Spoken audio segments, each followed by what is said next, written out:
Okay, guys, we're gonna try this again.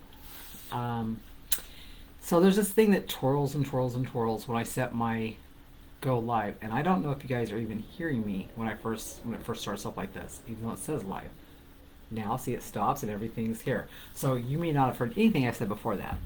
So anyway, hi everybody.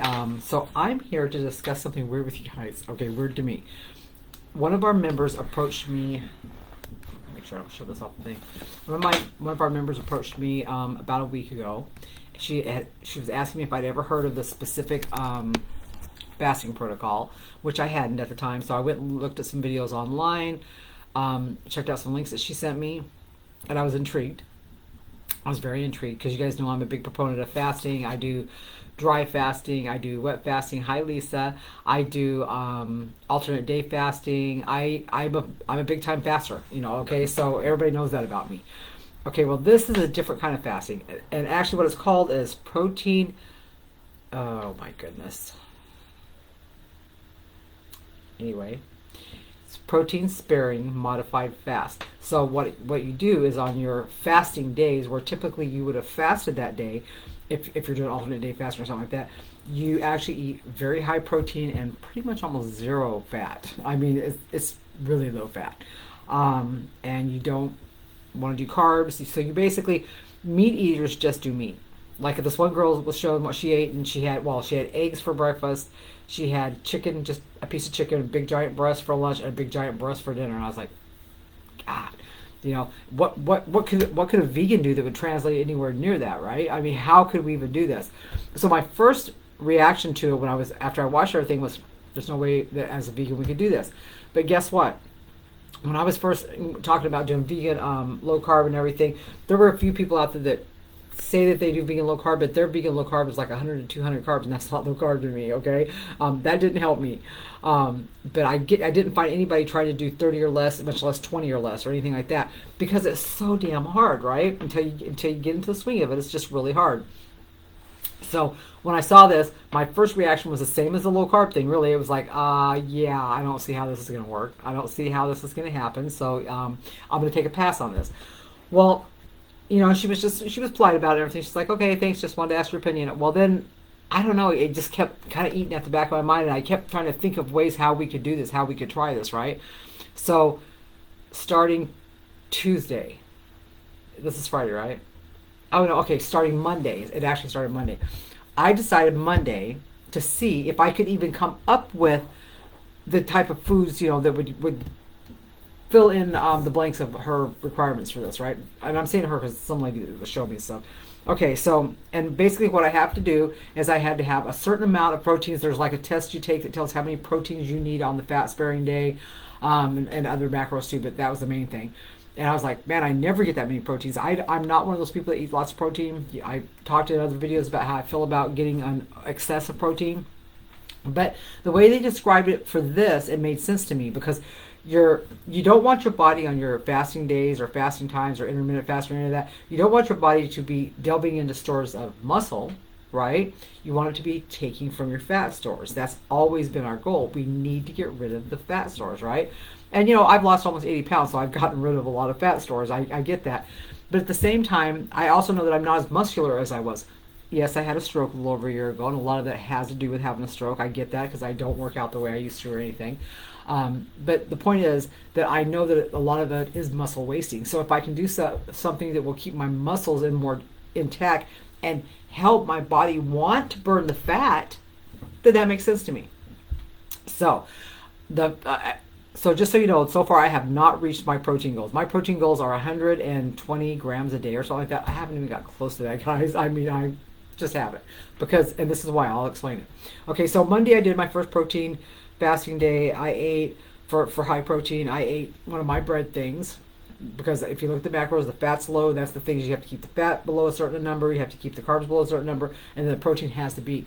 And I think I had like 30 something grams of this little protein meal, right? And then my second thing, I think I had the same thing twice the first day. I did. I had the exact same thing twice. So I only got about 60 grams of protein, but I only had like 10 grams of fat, which was really good. And I got like 6 or 7 carbs, so that was really good. Now, this would have been a fasting day, so the fact that I was getting to eat anything was a plus, right? Because usually on fasting days, there's like twice a day that I have to like talk myself off the ledge because it's fasting day, and I get hungry 2 times a day, right? So what I did on the this thing was I used those 2 times as the 2 times I had my little toast bread thingy, and I think I had a smear of my, I take that powdered peanut butter, add water to it, make peanut butter, and I think I had a little smear of that on each one of my toast things. So then the next day I went back to my low carb eating the way we would normally eat, me and my husband. And then the next day I did this again. The next day I went back to eating, and today it was this again. Okay, so today I decided to check. I wanted to check around for more what other types of proteins are out there, right? Because apparently I'm gonna have to do this 2 or 3 times a day to be able to get all the protein that I need for this. And I won't be getting extra fast or anything. And I'm gonna tell you how much I lost here in a minute. Just from Monday till today, you guys are gonna be freaked out probably. Okay, so hang on for a minute. So I was like, what else? What else can I do for protein? Well, you guys know that I make Vital Wheat gluten. I make seitan. I make seitan steaks and chicken, all kinds of stuff. I haven't been doing that for quite a while now because it's really hard to get your macros perfectly with it, and because of all the stuff that I was so used to adding into the seitan, it made the carbs too high for me. I was like, no, I don't want to do that. So I got out the Vital Wheat gluten. I looked up all the facts. And I'm looking at them and thinking, well, that's pretty good. It's less than a gram of fat for a serving for 1 ounce of the Vital Wheat gluten. It was less, the carbs were really low. The protein's high, like 27 grams. I'm thinking, shit, this is a really good thing. If I can figure out how to make something out of this 1 ounce of Vital Wheat gluten without adding a bunch of crap to it, without letting it have to sit overnight, without having to, God, there's usually so many steps of Vital Wheat gluten. It's crazy, right? So I poured in some water and I made it kind of pasty, and I let it set in the bowl for a little while. Then after about, I don't know, 10 or 15 minutes, I went back to the bowl, and it had gotten kind of went together really well. And I took it out and squeezed excess water out of it, and then I just made it like a flat steak type thing. Tossed it in a frying pan with soy sauce and water, just enough to coat the bottom. As soon as that cooked up on the one side, it was nice and brown. I flipped it over, put some more soy sauce and water on there, cooked it on the other side, and now set it in the pan waiting for me to eat it. I did take a little bite of it, and it has a salty umami flavor from the soy sauce, but there's nothing special about it. And it has kind of a, I don't know, not a steak texture. I don't even know what kind of texture you call that. But again, I'm not eating it for pleasure. I'm eating it to fulfill my protein needs. So my husband, at my meal earlier, I also had a serving of my sprouted tofu because it's very low in fat, it has no carbs, so it fits right into my macros, and that helped pick my protein up for the day. And my husband's like, he takes a couple bites of his toast because he's just not into this, right? He's like, I'd rather fast. I said, really? Okay, so he's going to fast on these days. He does not like seitan. He will not eat tofu, not if he knows what it is anyway. And so he just doesn't want to do this. So I'm going to be doing this by myself. And here's why I'm going to continue doing it. For 1 month, I'm going to do this for a whole month, I decided. And yes, I've already let the other member know. She knows I'm doing it. Because since Monday, I've lost over a pound each day. I'm down 7 pounds this morning when I weighed. And I was like, what the heck? And I've ate every day, counting that I'm eating on my fasting days, doing this protein modifying thing, right? And I was like, what is happening? When I was doing alternate day fasting and eating my meal and everything, and then fasting the next day, and then eating my meal on the next day, I wasn't losing a pound every single time. And I was like, okay, this is weird. I went back and watched some of the videos that talks about how it speeds up your weight loss and stuff, and I was just like, So I'm going to do it for a month. I have this funny feeling I've got a number written down on a piece of paper, all folded up, of what I think I'm going to lose. I'm not counting what I've already lost. I'm starting today. I'm going to do the next 3 weeks on what I think I'm going to lose in that 3 weeks coming up. So if it happens, you guys will definitely hear about it. You'll hear about it one way or the other, but you'll definitely hear about it if it happens, because I'm pretty fascinated with this. And I will say that this is here's my thing. If instead of fasting, if on the days I would have normally had nothing and I would just had to fight the urges to eat off and on during those days, I could have my little toast spreads, which I love. Anything we get used to, we learn to like. I hated the soda Zevia when I first started drinking it. I love it now. It's all I drink, and that's my only little. I drink water most of the day, but I have one Zevia a day, and not every day, but most days. And I have 1 cup of coffee a day, 1 cup of decaf coffee, and I don't have it until 3 o'clock in the afternoon because I fast all day after I get up until 3 o'clock every day. I don't have anything with flavor. I have only water.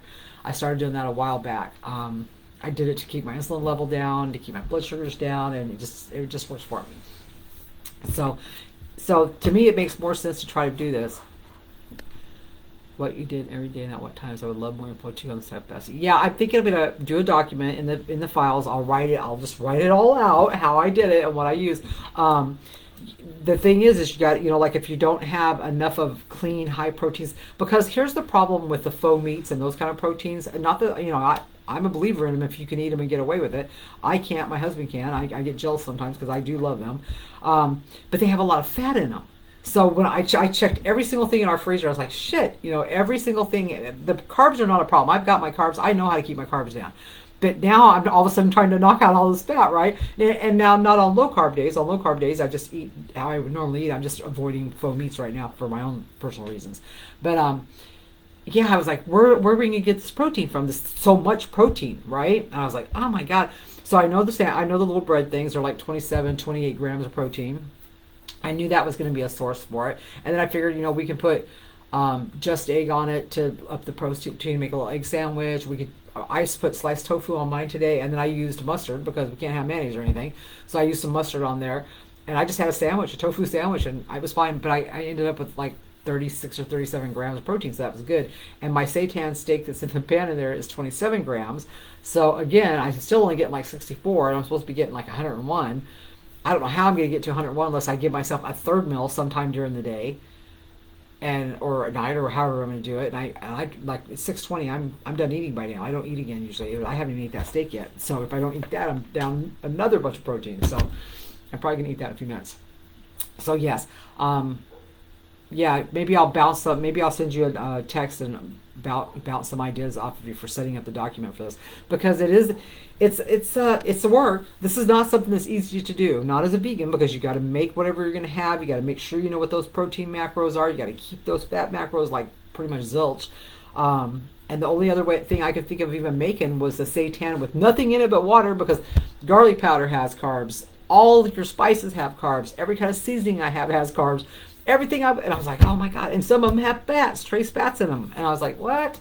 So yeah, I just decided, okay, I'm putting soy sauce in there just for the saltiness, and that's it. I don't see most people. I don't want to say not being strong enough to do this. I don't mean that, but you gotta be tough. You gotta be kind of tough to be able to eat that kind of stuff, and not. What about adding in some pea protein with some Ripple milk? But yes, I have that written down on one of my things to make myself use 2 scoops of the protein powder with 8 ounces of the Ripple, and then put a little bit of cocoa powder and then some stevia to make like a chocolate shake type thing. And you could even put some ice cubes in there and make it like a shake, or you could even stick it in the freezer and let it get kind of cold, because Ripple milk's kind of thick anyway. So yeah, I have thought about that, absolutely. I'm not sure what the fats are on that, because I don't have a carton of it right now. I just ran out last weekend. We got to get some more when I go shopping tomorrow. Tomorrow's our big haul. But I don't know what the fat. I'm pretty sure the fat content will be low enough for that meal. I think my fats have to be under 15 grams on those days, on the fat modifying day. And today it would have been. No, you know what? Today it's only 6 so far. So I'm doing really good today. Yeah, it's only 6.